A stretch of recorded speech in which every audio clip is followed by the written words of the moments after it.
She spent 20 years shining on your TV screen. Kim Hendrix is one of the most beloved personalities at WSFA 12 News. You'll understand why after you listen to this.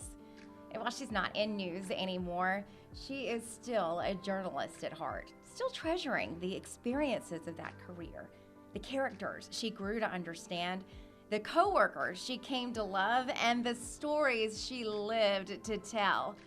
And Kim now works at Auburn University, where she's still telling stories and teaching students how to tell them with the grace and respect and dignity we all love about her. I'm Bethany Davis, and this is Being Real. Sponsored by Bryan Jewelry. When you call me, I'll answer. And if you need someone to hold your hand, when you're lonely, I'll be there. I will give you everything I am. Promise your everything with a diamond from Bryan Jewelry. I think you were the second face I saw when I walked in to start working. Really? Okay. In March of 2000. I remember thinking, and I said to you, this is one of those memories, core memories. Yes. I said, how long have you worked here? And you said, I've been here 10 years now. And in my mind, I thought, that is such a long time. I will never be here that long. And hello. And look at me now. Flash forward. Yes. Flash forward. It's 2025. I don't know what happened. I know. But I was so struck by that because I thought, after I thought that, I'll never be here that long, but I sat down and thought, I think this is the kind of thing that makes this place kind of cool. This is the TV station I grew up watching, so I had already known your face and your name, and I thought you were pretty cool already. But that people stick around. That's right. And that, the longer I've been here, the longer I've realized how unusual that is in this industry. It really is. Almost any market, but particularly a market the size of Montgomery, more of a medium. Usually you'll see turnover. I'd say every 2 years, everybody, from videographers to reporters to producers to anchors, especially the outward-facing positions, so that the viewership, and usually these size markets are used to a lot of turnover, but not WSFA. And I came in 1990, and already you had people who'd been there for years, particularly on the anchor desk, of course, because that was Bob Howell, who of course we just lost. I know we'll talk about that too. And Phil Snow and Rich Thomas, and people who'd been there forever and ever, Dan Atkinson. So that told me a lot, because I came from a station in Texas where you did have the turnover. And not that much smaller of a market, really. It was Beaumont, Texas. So to come in and see these established people on the air, and to see that this was a market you could not only move up in your career at the same station, have that opportunity, but you could have a life. Yeah. You could have a family. They're open to you saying, look, I've got a really important event for my child at school, or I need to pop out and try to see a basketball game. Although eventually that's why I went ahead and left Channel 12, because I knew my daughter was 10 at the time, and I wanted to be in the stands, not on the set, and she was about to start playing all sports in middle school and high school, and I knew those hours were going to be at 4:35, and it grows as you hit varsity. So that's why I made the switch then. But I'm so thankful to have been here for so long at Channel 12, because you can have a life, you can have a family. And as we talked about in losing Bob, we're a family. Our station's a family. You, Jeff Harrison, who's here, we worked together for so long, and what a special season. Yeah, that's what I will say. You'd already been there 10 years. I got to spend another 10 years. I know. Working I'm so glad. I know. We had some interesting moments working we together. We did. Fun. A lot of fun I've moments. gone over my head. Which one should I bring up first? I'm not sure. There are so many memories. Okay, I'm eager to hear what's on the top of your memory list. But maybe we should. I don't know if we should work our way backwards. But a lot of people don't know, or maybe have never put a lot of thought into how Alabama Live got started. But it was these two right here. We poured a lot of time, a lot of hours, a lot of energy into creating a brand new show like nothing you've ever seen before. Like nothing that was on Channel 12, and then it turned into nothing you've ever seen before. Exactly. In how many days did we finish that show thinking, what just happened? Yeah, what happened? What was that? Did we do that? You know those contraptions you jump in and you try to grab money? That's sort of what the show felt like. Okay, grab this interview with the governor, now you're with a clown, now you're with a dog, and now you're with the lieutenant, you know. I mean, hard news, soft news, and everything in between. I call it the mood swing show, and I said you could blame me because yes, we were part of the creation, but I loved it. I think it truly served and continues to serve its purpose, and we said let's give all these organizations and ministries and people in town who are working on great events where in a 6 and 10 you're going to get 20 seconds. Let's give them their 3 to 5 minute interview. That's really what we set out to do. But you can't put anything on the air without hitting the top news too. So we had to do the hard news at the top and then somehow get into all this other softer. So it truly, you would walk down in our green room, and this is not, I'm not exaggerating. The governor's sitting in the corner waiting to give us a little bit of the state of the state. Ronald McDonald's over here, you know, completely ready to come on and tell us about the latest that he's got going on. A little child who once sketched the sky, and then over here, you know, a very serious interview, someone with a sick child. So a lot of prep. The ferry. A lot of prep. Oh my gosh, I forgot the ferry. We did have a ferry come on. Ferry. Was it the love ferry? I think it was. Valentine's Day. And I'm forgetting our weatherman, Rob. Oh, Rob Hatchell, of course. I said, Rob Hatchell, come over here with us, and she gave us a little fairy blessing. I mean, just to watch his face during it. It's like, I need to go work on weather. I'm like, oh no, sit right here with a fairy. Yes, it was interesting, Bethany, and it goes on, it lives on, but it still was is, fun and to I do. will still. I use your line kind of regularly. Still, you said sometimes I think people should just sit down and I say state your name and why you're here. Right. Jeff Shearer and I added.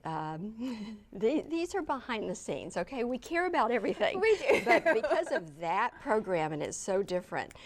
State your name, why you're here, and why we should care. And just that so too. we can move on, get everything in, and next. Yeah. And then the carousel turns around again. I'll tell one more story from that. It was probably year 4 of Alabama Live, so it's been a while. And we bring on a young mom, and if you're listening today, you might recall this, but it was a little shocking for us. She was on to tell us about being a mom of multiples and how you make that work. And she had triplets on with us, and they were maybe all of 4. And Lisa Beers, of course, who was always in our creative services department, she had a great eye for set design, and she had come in and helped, you know, design this set for Alabama Live. It looked beautiful. It was fabulous. And a coffee table, you know, and you probably had real drinks instead of like this one. Right. Sorry, Jeff. And but really nice little coffee table objects that were breakable. During the interview, I'm talking to the mom, and she's just letting her triplets go wild, and they start banging things, and they throw all the potpourri out, and they throw out these marbles. And there's a door right here with a glass window that goes back to the set, and I see Lisa Beers as I'm talking to the mom. She's going, no. And I even had to at one point say, oh, okay, let's be careful. We might get hurt. That got over with, and we thought, add up the damages. We still had more of the show to do. Oh, we did. Yes. That's just another example. But hopefully there was some tidbits of wisdom in that interview. We never knew what to expect. Never. But I mean, I'll tell you another, and this could make me cry. So I have the mood swings of the show, because you have something like that, and then I still remember sitting with a mom whose child had rheumatoid arthritis, and you're coming to work and you're thinking, did we make this show too ambitious? Do we not have the capability to keep up with what we tried to do? We had lots of movement, come over here, move with the cameras, and you know, you can almost feel overwhelmed. Oh gosh, can we make this happen? Then you get there and you have a mom sitting there who's just, it's everything to her to have this moment with her child. And at that time we did tapes and provided tape for them, and that's a treasure she'd have for the rest of her life. So sitting there, it hit me like, this is good stuff that we get to do. you know. So that's a good memory from all of it. They're all good. That's a stable memory, I should say. You know? It's good stuff. Yes. That's good stuff, though. And so here's another one of your lines. I have a lot of Kimisms that I Okay, have kept okay. over the years, to be honest with you. But I remember you saying a lot of times that in our jobs, we get to see people either that their highest of highs or their lowest of lows. We don't really, if they're on the news, it's not because they did something every day. We don't get their everyday lives. Right. And because of that, we kind of tend to ride with them. Yeah, it's an emotional roller coaster. I got to teach a journalism class this past semester, which was neat, and I tell every single young person I meet, it's a privilege to do this job, because every news story is the highest or lowest point in their lives. I said, sure, you're going to have a ribbon cutting in between. Not so much the highest or lowest, probably the highest for that business owner, but the really intense stories, high moment, low. And it's a privilege to walk in and sit with them. And if you handle yourself professionally with compassion, they share more with you than they've probably shared with some of their family or their friends. And to be able to make them comfortable and help them tell their story, a total privilege. You know, and you feel strength in that moment. You hope you bring strength into it, but they give you strength as well. So yeah, that stays with me forever. That's a true, good story. Yeah, it is. But when you call me, I'll answer. If you need someone to hold your hand, when you're lonely, I'll be there. I will give you everything I am. Promise your everything with a diamond from Bryan Jewelry. Let's talk about Bob Oh yeah. and what it was like to work with such an icon of a person. I think a lot of us knew him as kind of the big talking head. Right. But you sat right next to him. You shared an office with him for many years, Yes. and you knew the real Bob. Bob, what a great guy. And but also, like you said, a legend in the field of broadcast journalism. What a gift for Central and Lower Alabama for him to be here all those years and not move on. And that's when I made the comment, he stayed because you could still have a family. He could have moved on had he wanted to, but his love for his family first, you know, was bigger than that desire to say, let me go big. So you had that part of him that could have moved on as a premier broadcast journalist. Because I mean, seriously, and I'm not inflating, when you think of the iconic male news anchors of the day, national, Walter Cronkite and Tom Brokaw and Peter Jennings, you can say Bob Howell. He just chose not to go up to this level. But what he brought to his preparation and his attire even, and his delivery, 120% professionalism every day. Now, did I see the silly Bob? Yes, he was a big little boy who at times I had to say, stop trying to make me laugh. Right. I would be doing a serious news story. I did finally have to get a little serious with him and go, because I didn't want to laugh. But when you have this grown man next to you acting out your news stories out of the corner of your eye, it's hard not to get a little bit giddy, no matter what you're talking about. So there's that fun-loving side. And I know Jeff Shearer mentioned, and I agree with this, he was always quick to make a comment that would put you at ease if people were nervous or barely making it on set, which is what happened for many people. You know, he would make some quick comment that sort of in one word would say, let's keep all this in perspective. We're doing the news. We want to be professional, but it's going to be okay. You know, don't let it affect your health. It's going to be all right. But no, I think all the way back to my first day of moving here, and my dad helped me move. You know, I was all of 27, moving here to Montgomery as a single young lady. So my dad helped move me over here, and we were in the hotel room, and I turned on the news, and I said, let me show you the station, Daddy, that I'm going to. And I still see that old Channel 12 opening. And Bob Howell said, good evening, I'm Bob Howell. And he read about 2 sentences, and my dad said, I think you're going to be all right, Kim. He's first class. You know, he could tell right then. So just A great season. Hard to believe he's gone. I think we were all shocked. Knew he had had health struggles, but didn't expect this right now. But it's just a season to celebrate. You could say when you've had such a good career that maybe you yearn for that. I think I'm at a point where I just celebrate that it happened, because it's with me forever, and we're family forever, you know, and that showed at the celebration of life for Bob. So many people coming back from over the years, and we just fall right into places if we just were in the hallway going, why don't you have your story done? Or, or a great story, or hey, you know, let's all get on the Channel 12 softball team. Let's go do this. It literally felt like we were all right there. Bob did set the tone, but I think you did a very good job of carrying that tone through the newsroom.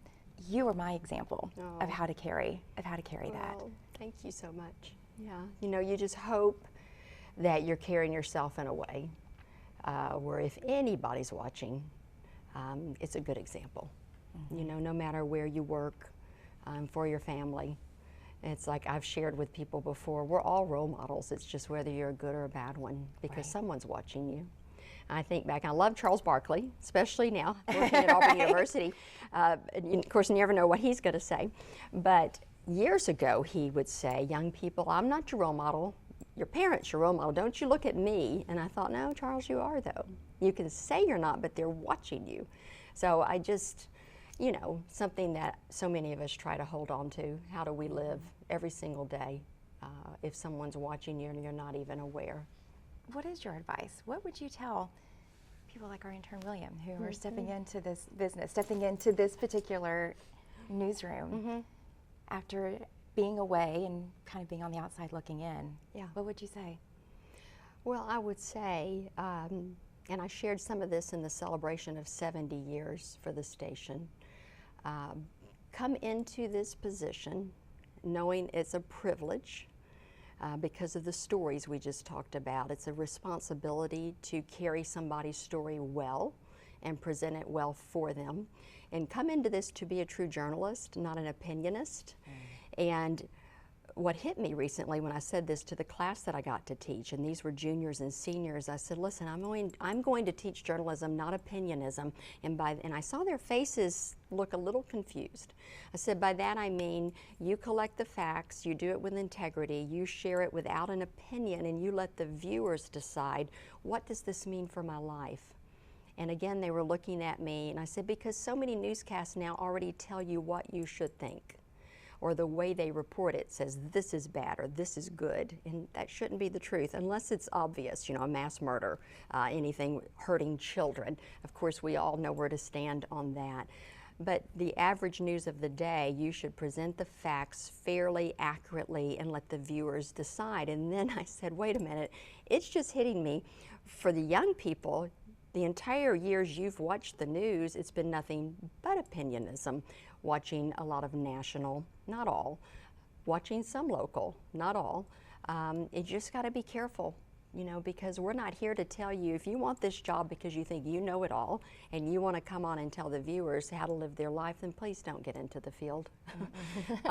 I'm just serious. Go start a podcast. Better than, you know, this isn't a bad podcast. Go blog, you know, get on social media as everybody does. You can share your opinion anywhere you want now. Don't bring it into a newsroom, because I would love to see the shift to go back to accurate news, reporting fairly, giving it to the viewers, and trusting the viewers can make their opinion of what's good for their family. Do you still watch? Can you get Channel 12? We can. It took a while. For a while, I couldn't find it. Yeah. And I said, we're in a black hole. I can't find any news. Plus, it's the first time I've lived in a town where you don't have a station. That's right. So you do feel sometimes like you don't get a lot of coverage. But no, yes, I still see it. I'm still programmed. If I'm home and it's 5, I go click.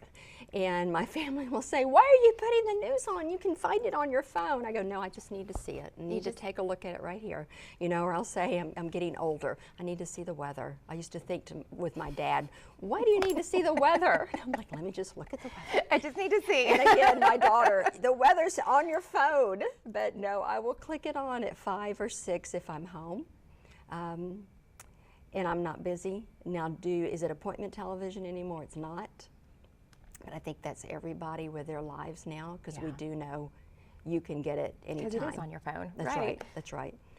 But no, if I'm going to watch the news, it's Channel 12. It just is.